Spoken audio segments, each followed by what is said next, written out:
미국의 어느 시골 마을에 나월을 달리는 버스가 있었습니다. 그 버스 안에는 다양한 사람들이 왁자지껄하게 떠들며 즐거운 여행을 만끽하고 있었습니다. 그때 한 구석에 앉은 한 청년은 자리에 앉아서 아무 말도 없이 우울한 표정으로 먼 창문 밖을 응시하고 있었습니다. 왁자지껄하게 떠들던 사람들이 한쪽 구석에서 너무나 조용히 우울한 표정으로 밖을 응시하는 그 청년을 주목하고 그 중에 하나가 다가가서 이렇게 물었습니다. 선생은 어째서 이 즐거운 여행 중에 아무 말도 없이 이렇게 밖만을 응시하고 있습니까? 그랬을 때 그 청년이 무거운 입을 열었습니다. 저는 오래전에 참으로 몹쓸 죄를 지은 사람입니다. 그래서 형무소에서 저의 죄값을 갚고 이제 출소하여 집으로 돌아가는 길입니다. 그런데 저는 집에 돌아가기 전에 저희 아내에게 저를 받아줄지 안 받아줄지 편지를 이미 보내놨습니다. 편지 내용은 이랬습니다. 며칠 후면, 이제 며칠 후면 나는 출소하여 자유의 몸이 되어서 버스를 타고 당신이 살고 있는 집 앞을 지나가게 될 텐데 만약에 당신이 나를 받아준다면 내가 당신 앞에 설 수 있는, 다시 나타날 수 있는 어떠한 면목도 없지만 당신 나를 그래도 용서하고 나를 용서하고 받아준다면, 아직도 나를 사랑하고 기다리고 있다면 집 앞에 있는 떡갈나무에 노란 손수건을 달아주시오. 내가 버스를 타고 지나가다가 그 노란 손수건을 발견하면 버스에서 내려서 당신 앞으로 돌아갈 것이요. 만약에 노란 버스가 아니라 노란 수건이 달려있지 않으면 그냥 지나치겠소 하고 편지를 보냈습니다.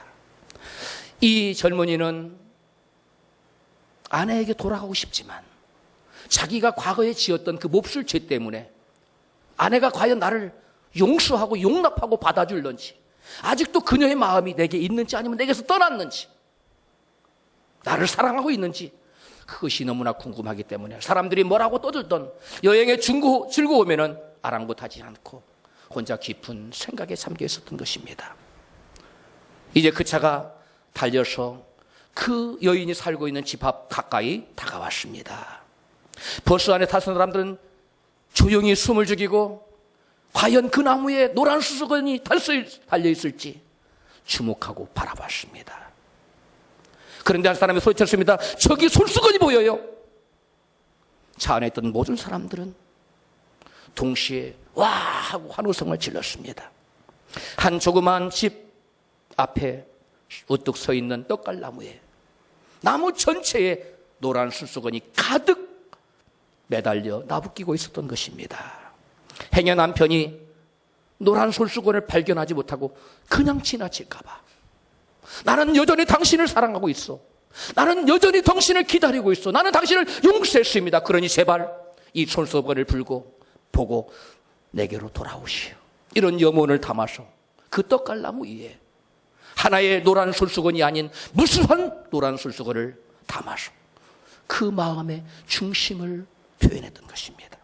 이 이야기는 1971년 뉴욕 포스트의 한 칼럼니스트가 자기가 직접 들은 이야기라며 Going Home, 집으로라는 제목으로 기고한 글에서 유래된 것입니다.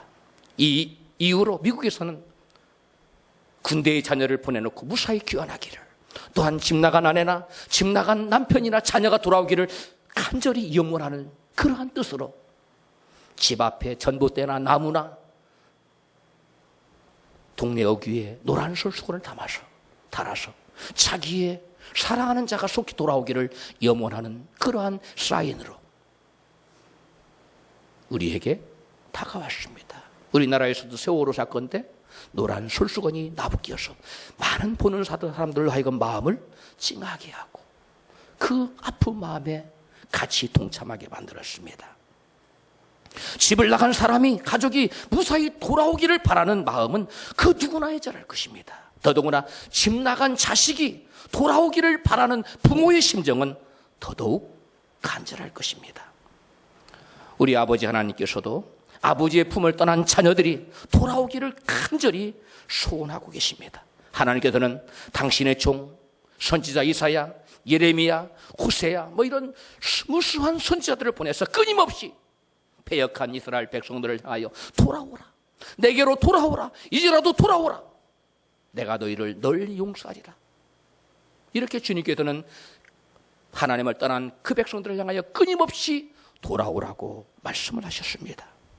하나님께서는 수많은 선지자들을 통하여 끊임없이 돌아오라고 부르셨으나 그 백성은 듣지 않았습니다. 역대하 36장 15절에 이렇게 말씀합니다. 여호와께서 그 백성과 거하시는 곳을 아끼사 부지런히 그 사자들을 그 백성에게 보내어 돌아오라고 이르셨으나 그 백성이 하나님의 사자를 비웃고 말씀을 멸시하며 그 선지자를 욕하여 하나님께서는 그 백성을 돌아오도록 하기 위하여 뭐 했다고요? 부지런히 끊임없이 당신의 사자들을 보내서 너희들이 돌아오기를 원한다고 하는 그 간절한 마음을 끊임없이 표현하셨다는 것입니다. 그러나 그 백성들은 하나님의 돌아오라는 그 간절한 외침에도, 그 간절한 소리를 듣고도 하나님의 사자를 비웃고 말씀을 멸시하고 선지자들을 욕하고 때리고 잡아서 가두고 죽이는 하나님을 끝까지 배역하는 그러한 백성이 되었다는 것입니다. 예수님께서는 탕자의 비유를 통해서 집 나간 자식이 돌아오기를 간절히 기다리는 아버지의 마음을 비유로 우리에게 말씀해 주셨습니다. 오늘 우리가 함께 읽은 본문 말씀은 집을 나간 하나님의 자녀가 다시금 하나님의 품으로 돌아오는 이야기입니다. 오늘 본문의 주인공은 둘이죠. 누굽니까? 나오미와 룻이라는 여인입니다. 나오미는 이스라엘 백성이 하나님께로 돌아오는 대표 선수요.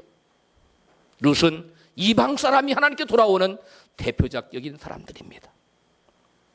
같이 룻기 본문 1장 1절로 2장을 같이 2절을 읽습니다. 사사들의 치리하던 때에 그 땅에 흉년이 드니라. 유대 베들레헴의 한 사람이 그 아내와 두 아들을 데리고 모압 지방에 가서 우고하였는데 그 사람의 이름은 엘리멜렉이요 그 아내 이름은 나오미요 그 두 아들의 이름은 말론과 기론이니. 아멘. 여기 본문에 보니까 유대 나라의 어떤 때에 뭐가 들었어요?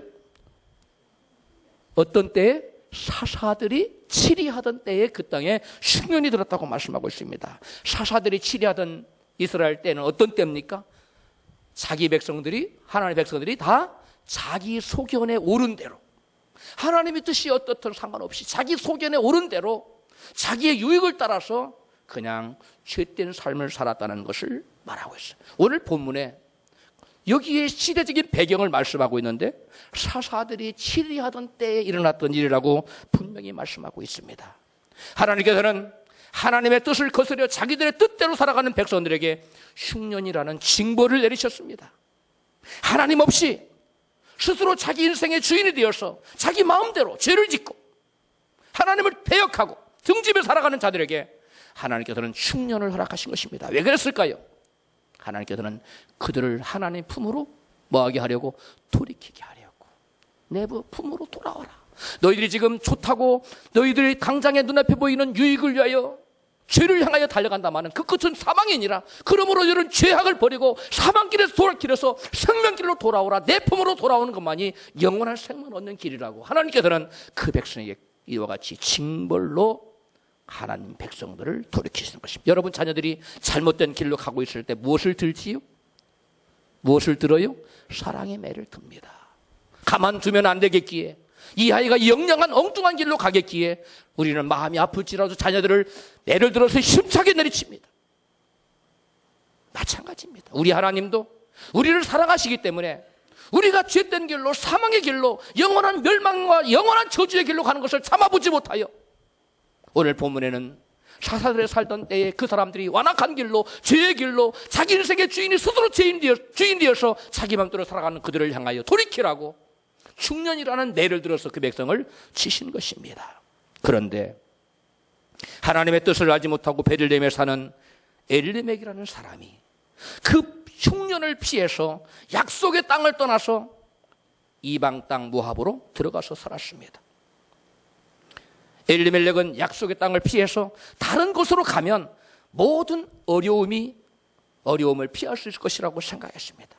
여러분, 우리가 하나님 앞에 잘못했을 때, 하나님 뜻대로 살지 못했을 때, 하나님이 징벌의 책벌을 들 때 우리가 요리조리 피한다고 여러분 결코 피해지는 것이 아닙니다. 하나님의 매를 순순히 받고 내가 과연 무엇을 잘못했는지, 하나님께서 나를 향하여 무엇을 돌이키기 원하는지 우리는 하나님의 뜻을 발견해야 될 줄로 믿습니다. 오늘 본문에 보니까 엘리멜렉이라는 사람이 하나님 내리신 흉년을 피해서 모압으로 도망가면 거기에서 평안한 삶이 열려줄 줄 알았는데 거기에서 흉년보다 더 무서운 놀라운 환난을 당하게 됩니다. 본문 룻기서 1장 3절 5절 말씀을 같이 읽습니다. 시작. 나오미의 남편 엘리멜렉이 죽고 나오미와 그 두 아들이 남았으며 그들은 모압 여자 중에서 아내를 취하였는데 하나의 이름은 오로바요 하나의 이름은 룻이더라. 거기 거한 지 10년쯤에 말론과 기론 두 사람이 다 죽고 그 여인은 두 아들과 남편의 뒤에 남았더라. 나오미는 남편이 죽고 두 아들도 죽고 두 며느리만 남게 되는 참으로 견디기 어려운 환난을 당하게 되었습니다. 기독교의 유명한 사상가요, 미국과 유럽을 뒤흔든 유명한 사상가요 작가인 C.S. 루이스는 이런 말을 했습니다. 환난과 고난은 하나님의 죄인을 부르시는 하나님의 확성기이다. 한번 따라 합시다. 환난과 고난은 하나님의 죄인을 부르시는 하나님의 뭐라고요? 확성기라는 거예요. 나오미는 모진 풍파를 만났을 때 일생을 자포자기하기보다는 하나님의 부르시는 음성을 들었습니다. 그래서 그녀는 돌아오라는 음성에 순종하여 돌아오기로 결단하고 하나님에 계신 베들레헴으로 돌아오게 됩니다. 본문 1장 19절입니다. 같이 읽습니다. 이에 그 두 사람이 행하여 베들레헴까지 이르니라. 베들레헴에 이를 때에 온 성읍이 그들을 인하여 떠들리며 이르기를 이가 나오미냐 하는지라. 나오미가 그들에게 이르되 나를 나오미라 칭하지 말고 마라라 칭하라. 이는 전능자가 나를 심히 괴롭게 하셨음이니라. 나오미가 오랫동안 고향을 등졌다가 다시 고향 베들레헴으로 돌아왔습니다. 그러자 사람들이 그를 바라보고 이게 나오미가 아니냐고 반가워 맞았습니다. 그러자 나오미가 사람들을 나를 더 이상 나오미 즉 기쁨이라고 부르지 말라. 대신 나를 마라 즉 쓴물이라고 괴로움이라고 불러달라고 했습니다. 아무리 큰 고난을 만날지라도 고난 중에 하나님을 찾고 하나님께 품으로 돌아오면 회복되는 역사, 축복의 역사가 나타날 줄로 믿습니다. 닫힌 문이 열려지는 역사가 나타날 줄로 믿습니다. 그러므로 고난이라는 확성기로 하나님 나라를 부르시거든 우리는 하나님 앞에 얼른 돌이키고 나아가서 주님 품에 안겨야 됩니다. 그때 고집 부리면 더 큰 매를 맞습니다. 더 큰 재앙을 당합니다. 여러분, 우리가 한 고집 하는 사람들 우리 주변에 덜어 있지요. 그런데 한 고집보다 더 강한 고집이 있어요. 누구예요? 우리 하나님이십니다. 하나님은 절대 그 뜻을 꺾지 않으십니다. 여러분, 하나님과 싸워서 겨루 이기려고 생각하지 마십시오. 주님이 고난이라는 확성기를 들어서 칠 때 즉시 무릎을 꿇고 주여 제가 왔나이다 하고 주님 앞에 돌아오는 여러분 되시기를 주의 이름으로 축복합니다. 쨍하고 해뜰 날로 스타가 된 가수가 있죠. 누굽니까? 송대관. 그분은 정말 노래 한번 제대로 불러가지고, 이게 말도 중요해요. 노래도 아무거나 부르면 안 됩니다. 간다 뭐 했던 김종호는 갔어요.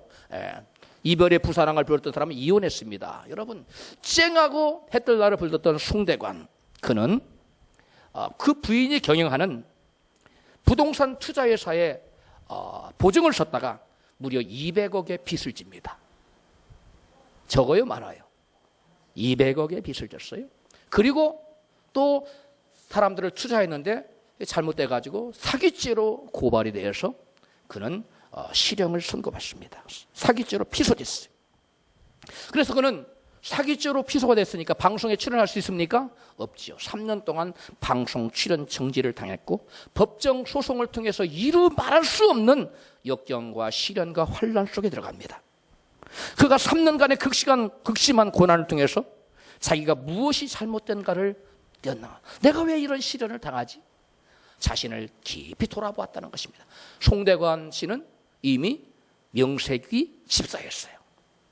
그런데 그는 주일날 교회 나오지 않고 그 무수히 벌어들이는 하나님 주님이 주시는 물질도 11조도 다 떼먹었어. 적당히 대충 드리고 그런 삶을 살았어. 그런데 자기가 이런 고난에 들어가 보니까 아하, 내가 주님 것을 내 것이라고 내가 마음대로 쓰며 살았구나 깨달았다는 거예요. 그리고 깨닫고 하나님께 회개했을 때 다시금 항소심에서 무죄 판결을 받게 됩니다. 할렐루야. 그분의 간증 동영상을 우리가 한번 잠깐 보도록 하겠습니다. 하면 다 그러잖아요. 근데 아니 그렇게 잘 나가신 집사님, 응? 근데 왜 11조를 떼먹고 주일 성수를 빼먹고 말이죠. 그래도 하나님 앞에 감사하셔야 돼요. 그래도 살아있잖아요. 하나님 불러가시지 않았잖아요. 아니 주님 것을 내 것이라고 고집하다가 이렇게 참 어려운 이 고통을 당하셨는데 왜 그러셨어요? 한번 이유를 좀, 왜 그렇게 바쁘셨나요? 굉장히 바빴죠. 정말 네 박자 진동을 하죠. 가수왕 5번이나 하면서 진동했죠. 특히 꼭 어쩌면 이렇게 일요일만 더 바쁩니까? 가는 데마다 다 돈밭이에요. 그걸 돈 주다가 말하자면 배락을 맞은 거나 마찬가지고 주님께 이제 눈밖에 나서 그 제가 가지고 있는 재산을 한꺼번에 다 잃어버리는 이런 어떤 참 그런 시기를 맞이했습니다만 그래도 제가 정신 차리고 회개하고 있다는 것 이게 얼마나 더 큰 것인지 모르겠어요. 네. 참 깨닫는 것이 은혜죠 사실. 왜냐하면 이 가난하게 저도 마찬가지죠. 가난하게 사시다가 갑자기 돈 맛을 본 거예요. 그러니까 하나님보다 은혜 맛보다도 이 돈 맛이 달콤해서 돈 따라 그저 바람 따라 물결 따라 살다 보니까 하나님과 멀어지고 세상의 교회가 멀어지고 이렇게 참 돈벼락이 아니라 지금 재앙벼락을 맞고 계시는데 이제 앞으로 어떻게 사시겠어요? 이제 제2의 쨍하고 있던 날이 다시 온다면 하나님께서 다시 한번 기회를 주신다면, 왜냐하면 이제 뭐 고인이 된 것도 아니고 목소리를 잃은 것도 아니고 건강을 잃은 것도 아니고 여전히 지금 거의 노총각같이 생겼지 않습니까? 이제 다시 제2의 인생 쨍하고 있던 날에 기회를 주신다면 앞으로 어떻게 하시겠어요? 이제 정말 정신 차렸으니까 이제 맹세를 하죠. 말하자면 회개를 하고 좋은 일에 앞장서고 11조 안 떼어먹고 교회에다가 모든 주님께 오늘 등록하겠습니다.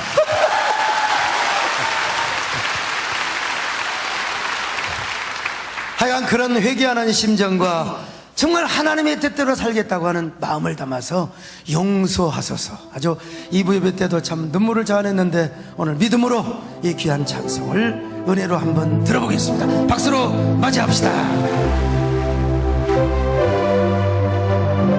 사실은 이 용서하소서를 이번 주에 불러보라고 목사님께서 명령을 하셔서 한 2-3일 전에 제가 이 악보를 받았습니다. 이게 우리나라의 최고의 전설 같은 남진 선배가 있지만 이틀 만에 어떻게 이 노래를 배워서 부른답니까? 내가 콩나물 대가리도 잘 모르는데. 그러나 목사님의 명령이 주님의 명령이라고 생각을 하고 열심히 배웠습니다. 이틀 만에.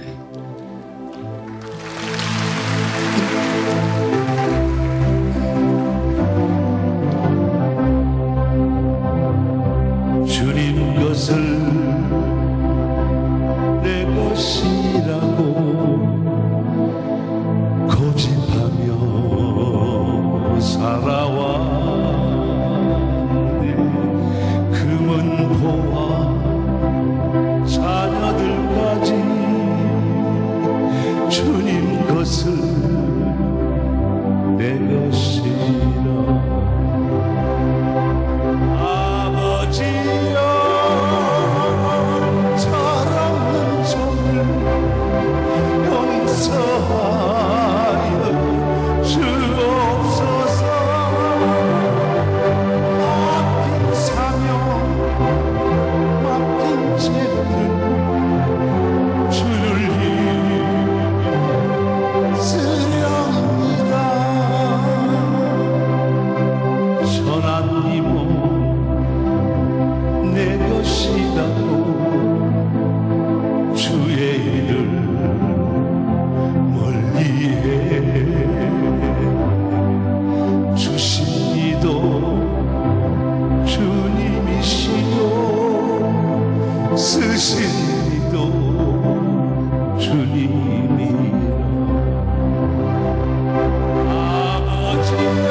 나간 탕자가 다시 돌아왔습니다. 얼마나 참으셨습니까?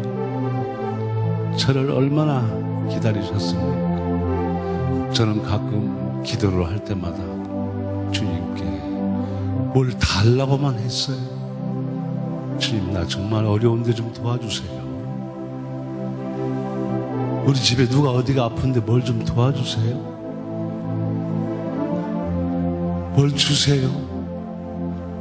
달라고만 기도를 했는데 어느 날 제가 이 어려움을 겪으면서 내가 문제가 뭐가 있는 걸 제가 발견했습니다. 송대관, 너는 뭘 드렸는데 주님께? 별로 드린 것도 없습니다. 달라고만 했지.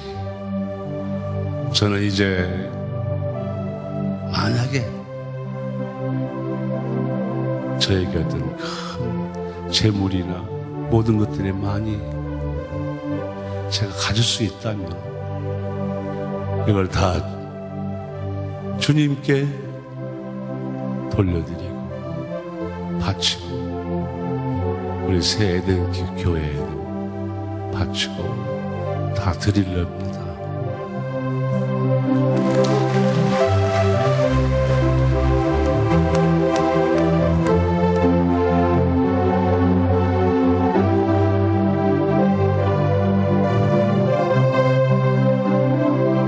주님 사랑 받기만 하고 감사할 줄 몰랐어. 주님 말씀 듣기만 하고 실행하지 못했어. 아버지여, 연약한 종 용서하여 주옵소서.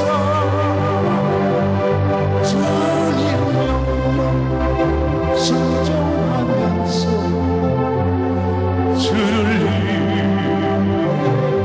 살렵니다. 주님 명령 순종하면서 주를 위해 살렵니다. 네. 이 송대관 씨가 집사로 신앙생활 오래 했지만 형식적인 신앙을 돈 벌 일 있으면 주일날 돈 버는 데 가고 11조도 떼먹고 이런 식으로 살았어요. 200억을 빚을 졌는데 그동안 모아놓은 재산 다 털어서 정리하니까 100억 갚고 한 100억이 빚이 남았는데 이번에 다 청산하고 아무것도 없대요. 근데 교통수단도 이렇게 전철 타고 다니고 이렇게 대중교통을 이용해서 산다고 합니다. 저분이 철저히 회개하고 주님께 철저히 회개를 한 것 같아요. 그런데 열매 맺는 건 이제 차후의 문제입니다. 하나님께서 우리에게 고난을 허락하실 때 그때는 하나님께서 우리에게 회개하고 하나님 가까이로 돌아오라고 부르시는 소리입니다. 하나님이 우리를 부르실 때 그 부르심의 소리를 음성에 우리가 순종하고 돌아갈 때 우리에게는 회복이 있고 자유가 있다는 사실을 믿으시기 바랍니다. 아무리 힘들고 어려워도 여러분 저분에게 저런 고난이 안 당했다면 없었다면 영원한 지옥의 나락으로 떨어지겠죠. 하나님이 그래도 저분을 사랑하셔서 돌이키시려고 그런 엄청난 재앙을 허락하셨죠. 저와 여러분도 마찬가지입니다. 우리에게 재앙이 닥치고 환난이 닥칠 때 우리는 단지 하나님이 나를 때리시는구나, 미워하시는구나 그 생각할 것이 아니라 하나님이 나를 사랑하셔서 더 큰 은혜와 복을 주시기 위한 하나님의 축복의 도구라는 걸 생각하고 우리여 고난당하고 환난당할 때 감사하고 찬양하며 주님 가까이 나가는 저와 여러분 되어야 될 줄로 믿습니다. 우리가 하나님 부르시는 그 음성을 듣고 주님 앞에 나아갈 때 우리가 생각지도 못하는 놀라운 은혜의 선물과 축복을 하나님은 준비해 두고 계십니다. 나오미가 하나님께 돌아오자 하나님께서는 먼저 환경을 열기 시작했어요. 천지 만물을 주장하시고 환경을 주장하시는 분이 우리의 하나님이신 줄 믿으시면 아멘 합시다. 오늘 본문 룻기 1장 21절 같이 읽습니다. 나오미가 모압에서 그 자부 모압 여인 룻과 함께 돌아왔는데 그들이 보리 추수 시작할 때 베들레헴에 이르렀더라. 아멘. 하나님께서 룻과 나오미가 돌아오자 그들의 환경을 주장하셔. 하나님께서는 전심으로 돌아오는 자에게 저주가 변하여 축복으로 바꿔놓는 그러한 일을 먼저 하십니다. 계시록 3장 7절부터 보면 같이 읽습니다. 다윗의 열쇠를 가지시니 곧 열면 닫을 사람이 없고 닫으면 열 사람이 없는 그이가 가라실 때 볼지어다 내가 내 앞에 열린 문을 두었을 때 능히 닫을 사람이 없으리라. 아멘. 우리의 인생의 문을 열고 닫는 것, 우리의 모든 삶의 형편을 주장하는 것, 이 모든 것이 누구의 손에 달렸다고요? 하나님. 열면 닫을 자가 없고 닫으면 열 자가 없으신 다윗의 열쇠를 가지신 예수님 손에 달렸다는 겁니다. 우리가 아무리 힘쓰고 애쓰고 노력해도 하나님께서 닫아놓으신 문을 그 어떤 인간도 열어 제낄 수가 없습니다. 반대로 우리가 아무리 부족하다 할지라도 우리 주님께서 문을 열어놓으시기만 하면 그 열어놓은 문을 아무도 닫을 자가 없다는 것입니다. 그러므로 우리에게 하나님께서 고난을 허락하실 때 우리는 먼저 자신을 살피고 회개하고 온전히 주님께 돌아와야 될 줄로 믿습니다. 야고보서 5장 13절에 말씀합니다. 너희 중에 고난 당하는 자가 있느냐? 저는 기도할 것이요. 왜 기도하라고 그랬을까요? 고난 당하는 자에게 왜 기도하라고 그랬을까요? 가장 먼저는 내게 왜 이런 고난이 닥쳤는지 하나님의 뜻을 분별하기 위해서 기도해야 됩니다. 내게 하나님께서 연단의 고난을 주시는 것인지 회개하라고 돌이키라고 하는 매를 든 하나님의 채찍인지 우리는 기도할 때 하나님의 성령의 음성을 듣고 깨달음을 얻을 수가 있습니다. 아까 송대관 씨는 그러한 고난을 통해서 3년 동안 자신을 돌아봤더니 내가 주님 것을 내 것이로 알고 내 마음대로 살았구나. 내 인생의 주인이 하나님이신데 내 인생의 주인은 나인 줄 착각하고 그런 대로 삶을 살아서 하나님 나를 돌아오라고 그러는 거야. 깨닫고 나왔을 때 하나님 다시금 그를 돌이키는 역사, 그에게 다시금 회복의 역사를 허락하기 시작한 겁니다. 우리에게 고난 닥칠 때 가장 먼저 해야 될 게 뭐라고요? 기도해서 하나님이 어떠한 뜻을 가지고 내게 고난을 허락하는지를 우리는 먼저 확인해야 되는 것입니다. 성경에 위대하게 쓰임받은 인물 중에 고난과 시련 없이 하나님께 쓰임받은 사람은 아무도 없습니다. 아브라함은 25년 동안 연단과 시련을 받은 후에 약속의 아들을 받았어요. 하나님께로부터 약속을 받았는데 그 약속이 이루어지기까지 몇 년 걸렸다고요? 25년. 25년 만에 약속을 받은 다음에 아들을 낳았는데 그 아들이 장성하여 이쁘게 컸는데 하나님이 그 아들을 하나님께 모리아산에가 독서 번제로 드리라고 말씀. 아브라함은 그 명령에 순종합니다. 그때서야 하나님께서 아브라함의 믿음을 옳다고 인정하셨어요. 이제야 내가 나를 경외하는 줄 알았구나. 여러분, 하나님이 온전한 인정하시는 온전한 믿음의 자리에 들기까지 결코 쉬운 길이 아닌 것을 성경은 보여주고 있습니다. 모세는 40년, 다윗은 17년의 광야 연단을, 요셉은 13년의 종살이와 감옥살이를 했습니다. 바울도 아라비아 광야에서 13년의 광야 연단을 받고 비로소 저들이 하나님의 손에 붙들려서 위대한 사역자로 하나님의 종들로 쓰임받을 수가 있었던 것입니다. 저들이 하나님께 쓰임받기 위해서 하나님의 온전한 믿음으로 사람으로 인정받기까지 그들의 믿음은 성장했는데 오랜 수활 동안 뭘 받았어요? 연단을 받았어요. 환난이 있었어요. 시련이 있었습니다. 그래서 바울은 로마서 5장 3절에 이렇게 고백합니다. 우리가 환난 중에도 즐거워하나니 이는 환난은 인내를, 인내는 연단을, 연단은 소망을 이루는 줄 알미로다. 그럼 우리가 고난이 찾아왔을 때 고난 통해서 하나님께 내게 무엇을 말씀하신가를 깨닫고 우리는 그 고난 가운데도 도리어 즐거워하고 기뻐하는 자가 될지언정 낙심하고 원망하는 자가 되어서는 아니 될 줄로 믿습니다. 원래 하나님께서 우리 인간을 만드실 때 환경의 지배를 받는 사람으로 만들었을까요? 아니면 도리어 환경을 다스리며 통치하며 다스리는 자로 하나님께서 지으셨을까요? 그렇지요. 그런데 대부분의 사람의 삶을 들여다보면 환경의 지배를 받습니까? 환경을 다스리고 삽니까? 지배를 받고 삽니다. 왜 그럴까요? 원래 하나님께서는 창세기 1장 28절에 보니까 하나님이 그들에게 복을 주시며 그들에게 이르시되 생육하고 벌성하며 땅에 충만하라. 땅을 정복하라. 바다의 고기와 공중의 새와 땅에 움직이는 모든 생물을 뭐하라? 다스리라 하시니라. 다스리랬어요. 그런데 우리 인간은 다스리기는커녕 뭐하고 있어요? 환경의 지배를 받는 삶을 살고 있는 것이 현실입니다.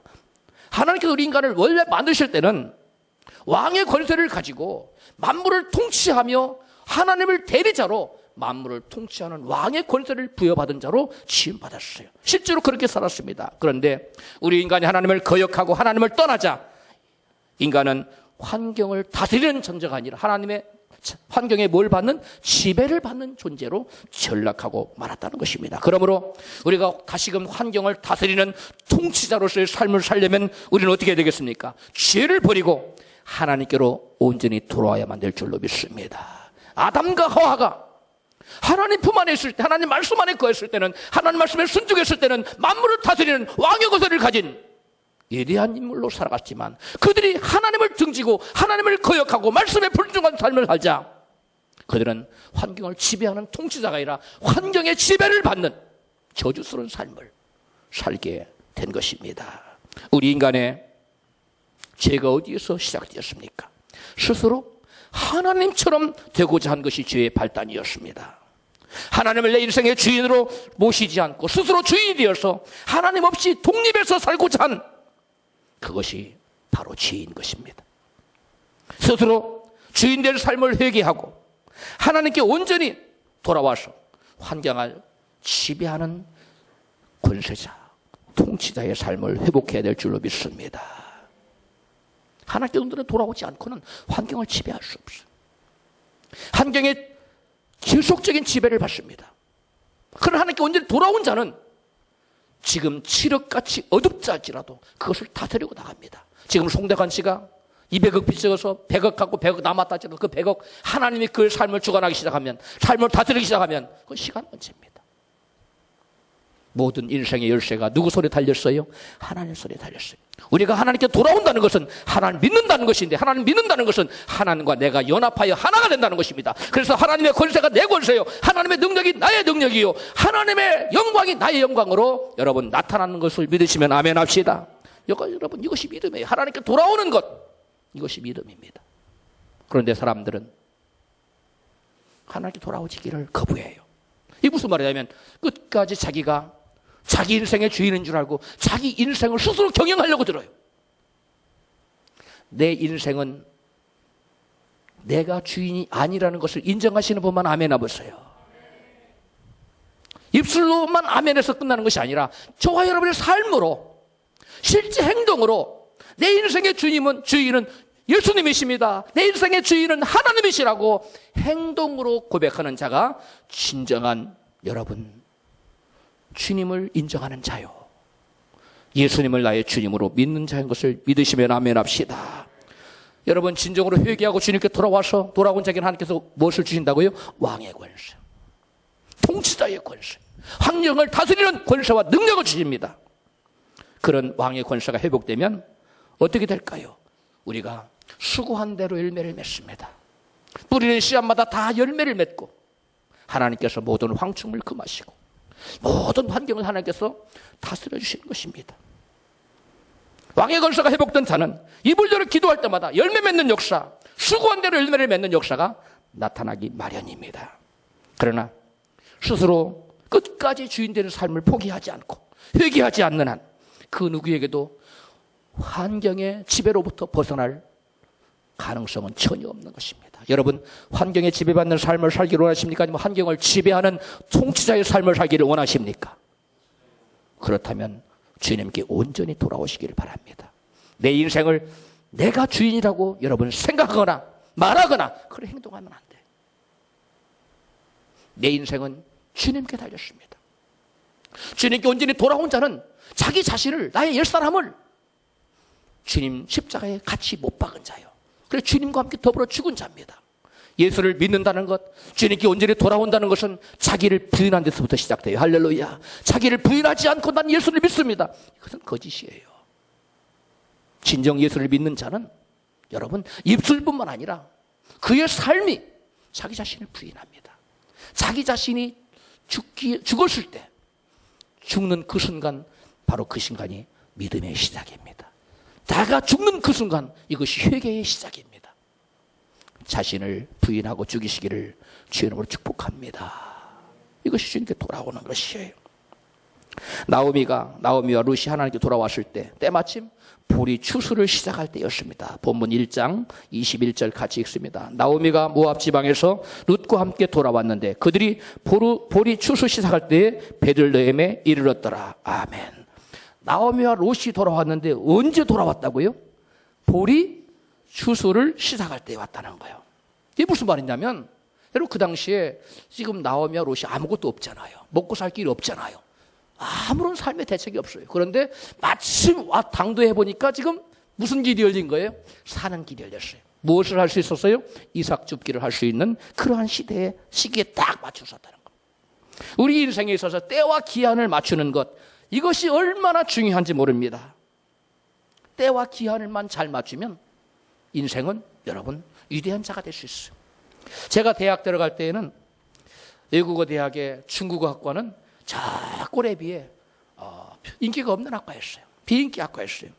대부분 인기 학과는 제일 좋은 학과가 영어영문학과, 그 다음에 서반어학과, 그 다음에 도고동문학과, 그 다음에 불어불문, 그런 식으로, 그 다음에 쭉 나가다 끝에 가서 중어중문학과 그렇게 나왔어요. 그러니까 공부를 거의 못하는 학생들이 어쩔 수 없이 간 곳이 중어중문학과였는데요.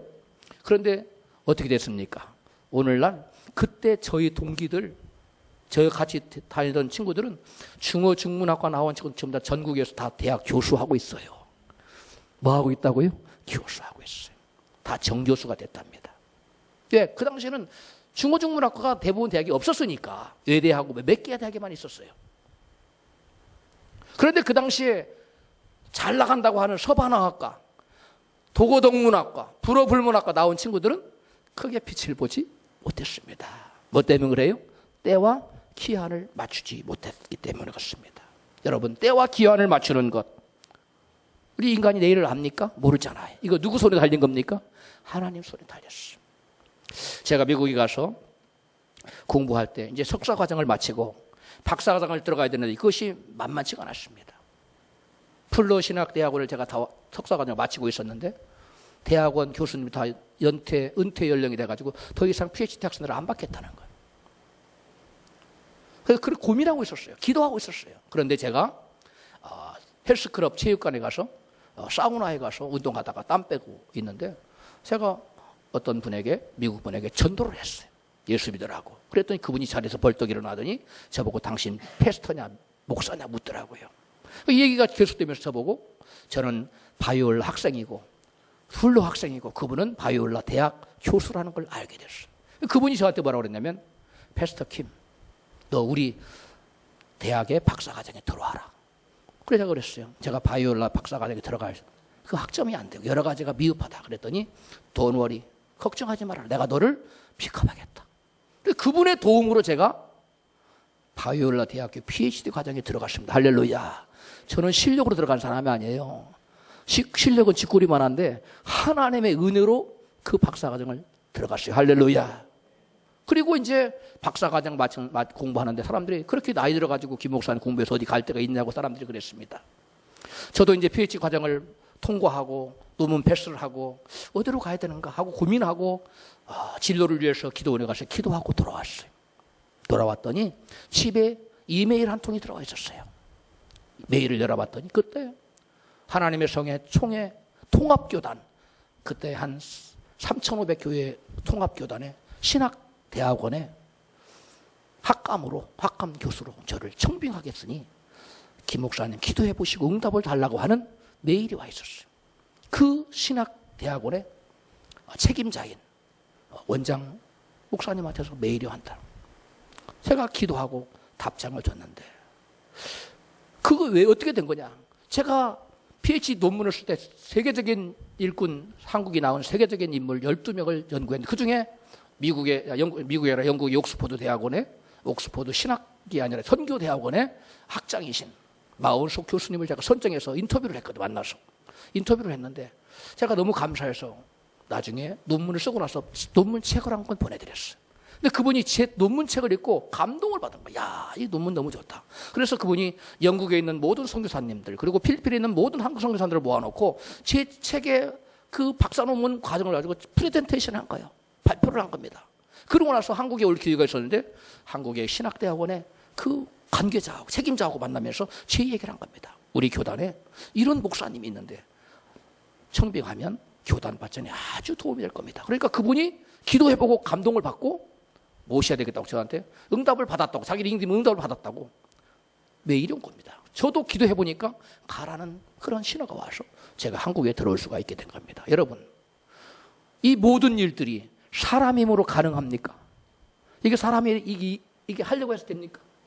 그때 신학대학원에 여러분 신학대학원을 책임져서 일을 맡아볼 사람이 필요했었던 것이고 저는 그때 마침 신학대학원 졸업하고 박사 학위를 딱 받은 때였어. 때가 맞잖아요.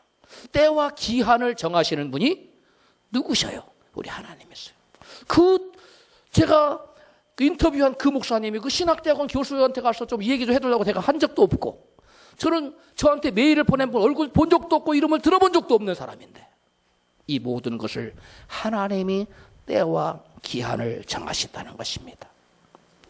오늘 본문에 보니까 나오미가 그냥 돌아온다고 돌아왔는데 마침 그때가 어느 때였어요? 볼이 추수할 때였어요. 설령 나오미가 그 추수 때를 기다려서 왔을지도 모르겠습니다. 그렇다고 치더라도 성경에 보면 잠언 16장 1절에 마음의 경영은 사람에게 있어도 말의 응답은 여호와께로서 나느니라. 할렐루야. 그들이 볼이 추수할 때에 돌아왔으나 그 해에 가뭄이 들어서 추수할 곡식이 없었더라. 그렇게 성경 기록에 또 있는 겁니다. 그렇지 않습니까? 또는 그때 그들이 돌아왔으나 때마침 태풍이 불어서 추수할 곡식이 전혀 없었더라. 이렇게 성경은 기록될 수도 있는데 하나님은 그들이 돌아오기로 작정하자 그 해의 농사가 보리 농사가 태풍이 들게 하신 겁니다. 할렐루야. 이것이 바로 우리 인생의 때와 기한을 주장하시는 분이 누구시라고요? 우리 하나님이시라는 것을 보여주고 있는 것입니다. 나오미가 돌아와 보니 볼이 추수할 때가 되어서 이삭을 주울 환경이 조성되어 있다는 말씀입니다. 때와 환경을 조성하시는 분이 우리 하나님이시라는 것입니다. 믿으시면 아멘 하십시다. 이제 본문 룻기 2장 1절로 3절 말씀 보겠습니다. 나오미의 남편 엘리멜렉의 친족 중 유력한 자가 있으니 이름은 보아스더라. 룻이 가서 베는 자를 따라 밭에서 이삭을 줍는데 우연히 엘리멜렉의 친족 보아스에게 속한 밭에 이르렀더라. 아멘. 룻이 일부러 보아스 밭을 찾아간 겁니까? 아니에요. 우연히 갔습니다. 우연히 발 따라 그냥 발이 닿는 대로 가다 보니까 어디로 갔어요? 보아스의 밭으로 갔다는 것입니다. 우리 인간의 눈으로 볼 때는 마치 뭐처럼 보여요? 우연처럼 보입니다. 그냥 일어난 것, 해프닝처럼 보여요. 그런데 성경은 해프닝이 아니라는 거지요. 사실은 하나님께서 회개하고 돌아오는 자의 발걸음을 축복된 자리로 한 걸음 한 걸음 인도해 주셨다는 것입니다. 할렐루야. 사람의 마음을 주장하시는 분이 누구세요? 하나님이십니다. 우연히 간 것 같지만 우연히 간 것이 아니에요. 그래서 하나님께서는 이 룻에게 뜻하지 않은 좋은 만남을 허락하십니다. 베들레헴의 유력한 자 누구를 만나지요? 보아스. 보아스를 하나님께 예배해 두시고 그를 만나게 해주셨어요. 보아스는 누구를 상징하는 인물입니까? 우리 구주 예수 그리스도를 상징하는 인물입니다. 유력자 예수 그리스도. 진정으로 하나님께 회개하고 돌아온 자는 예수님을 인격적으로 만나는다는 것을 오늘 본문 우리에게 암시해 주고 있습니다. 따라서 합시다. 진정으로 회개하고 돌아온 사람은 유력자 예수 그리스도를 어떻게 만나요? 인격적으로. 나중에 결혼까지 하지 않습니까? 진정으로 회개하고 돌아온 자는 비록 이방인일지라도 룻이 진정으로 회개하고 돌아오니까 유력자 보아스, 즉 예수 그리스도를 인격적으로 만나는, 그래서 자기 영원한 신랑이 되는 그러한 만남의 복이 이루어진다는 것입니다. 여러분, 우리 인생은 혼자 살지 않습니다. 누구를 만나서 연합해서 살게 돼 있어요. 누구를 만나는 따라 그 인생이 달라지는데, 마귀를 만나면 마귀 따라 영원한 지옥에 떨어집니다. 그러나 우리 주 예수님을 인격적으로 만나면 예수님 따라 영원한 천국에 가서 살게 되는 줄로 믿습니다. 하나님께서 그 누군가를 축복하시고자 할 때 많은 경우에 유력한 사람을 만나게 됩니다. 제가 PhD 논문을 쓸 때 한국이 낳은 세계적인 인물, 반기문 유해 총장부터 시작해서 쭉 연구했는데요. 그 12명을 리서치하고 그들이 어떻게 해서 저렇게 세계적인 인물이 됐을까? 그 성공 원인을 제가 연구 조사해서 그들을 만나서 인터뷰하고 책을 읽고 자서전을 읽고 해서 했는데요. 근데 그를 만나서 리서치한 결과, 연구 결과가 뭐라고 나왔냐면, 공통점 중에 하나가, 가장 중요한 공통점 중에 하나가 뭐냐면 아주 결정적이고 운명적인 만남이 있었다는 것입니다. 그것을 영어로 피보탈 인카운터라고 그래요. 세계적인 인물이 된, 저들이 세계적인 인물이 된 데에는 결정적인 만남, 즉 피보탈 인카운터가 있었다는 것입니다. 운명적인 만남이 있었다는 것입니다. 제 논문 말고도 성경에도 보면 그런 인물이 있지요. 요셉 보십시오. 요셉은 여러분 종으로 팔려갔고 그 다음에 또 감옥에 갇히는 불운의 연속입니다. 죽어라 합니다. 그런데 그 옥중에서도 하나님께서 은혜를 베푸셔서 유력한 자와의 만남을 허락하십니다. 할렐루야. 누구를 만났습니까? 떡장군과 술장관을 만나잖아요. 그것 왕에게 영향력을 끼칠 수 있는 사람들과의 만남을 하나님께서 허락하십니다. 만약에 요셉이 감옥에서 그러한 왕에게 영향력을 끼칠 수 있는 떡장관과 술장관을 만나지 않고 뭐 조폭이나 살인범, 뭐 유괴범, 강간범 뭐 이딴 저질 인생을 만났더라면 무슨 역사가 일어났겠어요? 그런데 하나님께서는 감옥 중에도 고난 중에도 요셉에게 위대한 만남의 역사를 허락하신 겁니다.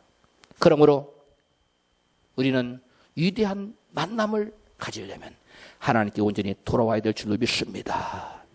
여러분, 좋은 만남을 달라고 기도하는 것, 그것도 중요합니다. 그럼 그보다 더 중요한 건 내가 하나님께 나오미처럼 루처럼 온전히 뭐 하는 것? 돌아오는 것. 그것이 중요해요. 그럴 때 요셉처럼 여러분 만남의 복이 이루어지는 것입니다. 미국 남부 전쟁 때 남부군이 턱 밑까지 쳐들어와서 북군을 이제 집어삼킬 그런 형국이었습니다. 그때 링컨 부하들이 두려워하면서 각하 하나님이 우리 편 되게 해달라고 기도합시다 이렇게 요청했어요. 그때 링컨이 뭐라고 그랬냐면 우리가 그렇게 기도할 것이 아니라 우리가 하나님 편 되게, 우리가 하나님 편이 될 수 있도록 기도하자고 말했습니다. 이게 무슨 말입니까? 링컨의 말이 우리가 하나님께로 돌아가자는 얘기입니다. 저와 여러분, 우리가 하나님께 돌아갈 때 하나님은 우리를 맞아주셔요. 그래서 우리의 모든 삶의 환경을 주님께서 친히 손으로 만지시고 개입하시고 하나님께서 이루어 가신다는 사실을 믿으시면 크게 아멘 하십시다. 하나님께 돌아오지 않는 사람은 축복의 만남을 달라고 피보탈 인카운터를 허락해 달라고 아무리 기도해도 유력한 사람과의 만남이 이루어지지 않습니다. 서로 만남이 이루어졌다 할지라도 그 사람과 원수가 되고 앙숙이 될지언정 도움을 주고받는 그런 관계는 되지 않는다는 거예요. 그러므로 중요한 것은 우리가 하나님께 돌아온다는 것입니다. 송대관 씨가 온전히 회개하지 않았을 때는 1심에서 사기죄로 유죄 판결을 받았어요. 그러나 자신의 잘못이 과연 무엇인가? 자기를 돌아보고 또 돌아봤을 때 아하, 내가 이 범한 이 모든 죄가 하나님께 향한 죄였구나. 내 인생의 주인이 하나님이신데 하나님을 무시하고 내가 내 인생 스스로 주인될 내 인생을 하나님의 독립해서 살려고 했구나. 이것을 깨닫고 송대관 씨가 하나님께 돌아왔을 때 하나님은 그의 삶에 개입하셔서 예전에는 유죄 판결을 받았는데 항고심에서 뭘 받았냐면 무죄 판결을 받아서 모든 것이 풀리기 시작했습니다. 여러분, 우리가 하나님께 돌아올 때 하나님께서 역사하신다는 거예요. 아까 여러분 고백 들었죠? 주님을 위해 이제는 살겠노라 하고 예전에는 자기를 위해서 주일날만 되면 그렇게 돈 받지 막 널려가 돈 주스러 다니느라고 주일날 교회 못 나왔는데 이제는 가지 않겠노라. 옛날에 맨날 11조 떼먹었는데 온전한 11조를 드리겠노라고. 이제는 옛날에 물질을 벌어놓고 쌓아놓는데 하나님을 향해 드리겠노라고. 여러분, 이분이 처음부터 자기의 잘못을 깨닫고 즉시 회개했더라면 3년 동안 그 극심한 고통을 당하지 않아도 됐을 것입니다. 그러나 그는 뒤늦게라도 깨달았어요. 그래서 돌아오니까 하나님께서 그에게 역사를 하셨어요. 우리는 하나님께 온전히 회개하고 돌아올 때 우리 하나님께 역사하시는 줄로 믿습니다. 나오미 며느리 루시 보아스의 밭에 가서 이삭 줍기를 하고 있을 때에 무슨 일이 일어납니까? 본문 룻기 2장 4절이죠. 같이 읽습니다. 마침 보아스가 베들레헴에서 밭으로 와서 베는 자들에게 이르되 루시 보아스의 밭에서 이삭 줍기를 하고 있을 때 마침 보아스가 베들레헴으로부터 어디까지 왔다는 거예요? 밭으로 왔다는 겁니다. 추수하는 밭으로 왔다는 거예요. 루시 오기 전에 보아스가 왔다 갈 수도 있고 또 루시 이삭 줍기 끝나고 간 뒤에 올 수도 있는데 마침 루시 뭐 하고 있을 때 이삭 줍기를 하고 있을 때와 나타났다는 것입니다. 이게 바로 때와 기한을 하나님께서 주관하신다는 것입니다. 뿐만 아닙니다. 게다가 이삭 줍기를 하고 있는 루스에게 보아스가 관심을 보이고 호의를 베풀고 있다는 것입니다. 본문 룻기 2장 5절 그리고 9절입니다. 같이 읽습니다. 보아스가 베는 자들을 거느리는 사원에게 이르되 이는 네 소녀냐 목이 마르거든 그릇에 가서 소년들의 기러운 것을 마실지니라. 호의를 베풀잖아요. 관심을 갖고 있잖아요. 이게 누가 하시는 거예요? 사람의 마음을 주장하신 하나님이 하신다는 것입니다. 모든 것을 잃어버리고 인생의 끝장난 것 같던 이 나오미가 하나님께 돌아오자 며느리 룻을 통하여 손자를 보는 축복을 받게 됩니다. 꺼져가는 가문이 다시금 회복되어지는 역사가 나타난 것입니다. 룻기서 4장 13절로부터 같이 읽습니다. 이에 보아스가 룻을 취하여 아내를 삼고 임하였더니 여호와께서 그로 잉태케 하심으로 그가 아들을 낳은지라. 16절 나오미가 아기를 취하여 품에 안고 그의 양육자가 되니 그 이웃 여인들이 그에게 이름을 주되 나오미가 아들을 낳았다 하여 그 이름을 오벳이라 하였는데 그는 다윗의 아비인 이새의 아비였더라. 결국 무슨 말입니까? 나오미는 다윗 왕의 고조 할머니가 되어서 다윗 왕조의 로얄 패밀리가 되었다는 것입니다. 그리고 마침내 그는 천국 백성이 되는 그리스도의 족보에 올라가게 됩니다. 이 놀라운 얘기 아닙니까? 하나님은 고난의 확성기를 통하여 집 나간 자녀들을 돌아오라고 부르십니다. 그때 그 주님의 음성을 듣고 진정으로 회개하고 돌아오면 하나님께서는 생각지도 못한 놀라운 선물을 준비해 두고 계십니다. 첫째는 뭡니까? 환경을 다스리시는 축복.